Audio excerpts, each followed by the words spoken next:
Hello mga kababayan, kumusta ang araw nyo? Hindi ba mainit dyan? Dito mainit mga kababayan. Papunta ako ngayon dito sa may simbahan ditong maliit at sa may mga puno ng sampalok. Bisitahin ko yung mga anak ko dito. Dito sila naglaro kasi ang init.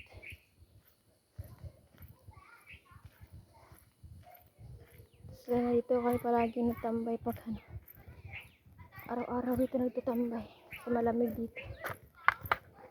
Takot lang dito kasi may aso.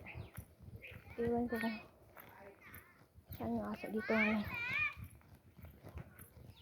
Napakala. Yan na de.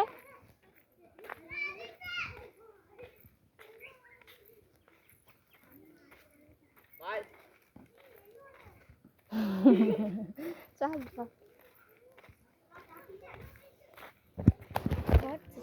Chi. Yan na Chi. Takot sa kamera. Si Sada. Yan na di. Ito niya lang. Yan, naglaro sa dito.